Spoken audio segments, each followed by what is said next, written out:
All right, welcome to The Explainer. Ever wonder what credit repair companies actually do? Well, today we're going behind the marketing curtain. We're going to break down the exact blueprint from one company, C&C Credit Consultants, based on their own promotional stuff to see the strategy they claim can turn anyone's credit score around. So right out of the gate, their whole message is just pure optimism.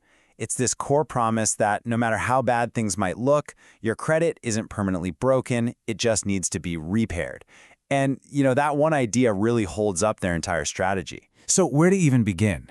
Well, according to C&C, it all starts with understanding the real root of the problem, which they say is this kind of hidden issue that affects millions of people. So what is the problem?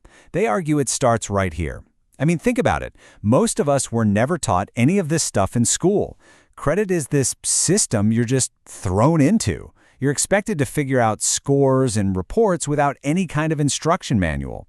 It's a setup that honestly leaves a lot of people feeling completely overwhelmed. And they argue that the stakes are way, way higher than just getting denied for a credit card. Bad credit can actually decide whether you get to rent an apartment, how much you're forking over for car insurance, or even if you get a certain job.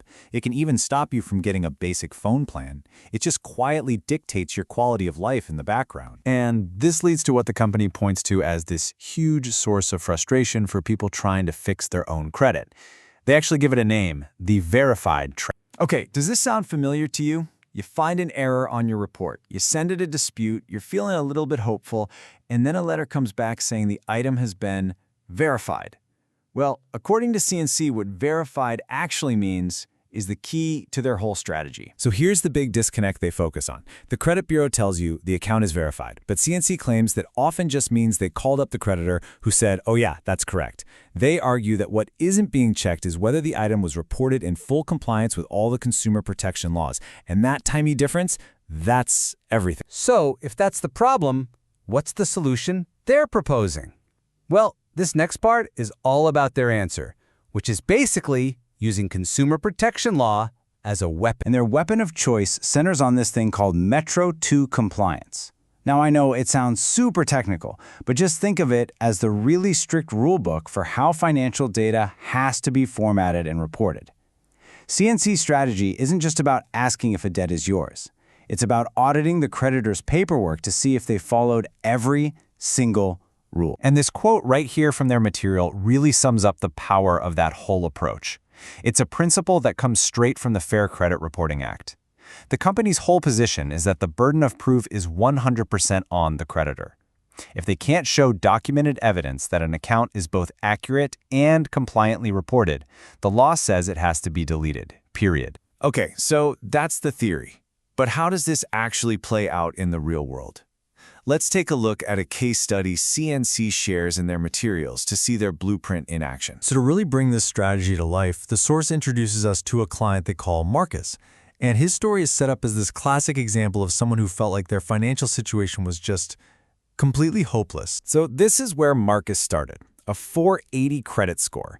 I mean, in the world of credit, that's a number that basically locks you out of everything. Forget about getting a good interest rate. We're talking about being denied for an apartment or even a simple cell phone. It's a score that just makes you feel trapped. Now, check out the timeline they present for this turnaround. It's not years. It's not even 6 months. According to their case study, the biggest, most important changes to Marcus's credit file happen in just 90 days. And that speed, that's a huge part of their pitch. And here is the result they claim. His score jumped to 622. That's a 142-point jump. But here's the really critical part.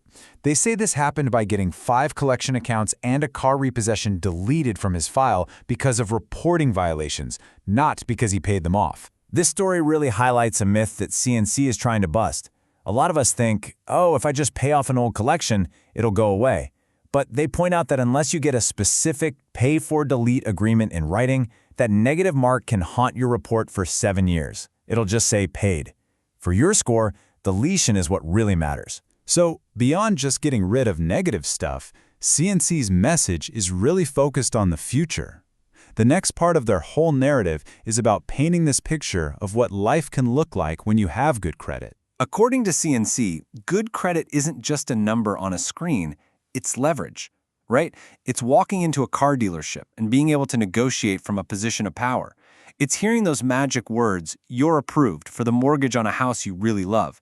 It's even having the option to qualify for business credit to finally get that side hustle off the ground you've been dreaming about. And finally, this brings us to what C&C says is the most important takeaway of all. It's not just about tactics or scores, it's about a fundamental shift in how you think. They argue that the real goal here is to move past all the financial trauma and anxiety. The ultimate win isn't just a higher score. It's replacing that feeling of being completely overwhelmed with what they call credit confidence, this new, empowered belief in your own financial future. And we're going to end on this final, really powerful idea from their materials. It completely reframes the whole concept of credit. It's not a privilege reserved for the wealthy, it's a skill for the disciplined.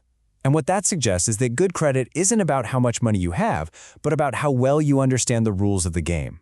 So the real question is, are you playing to win?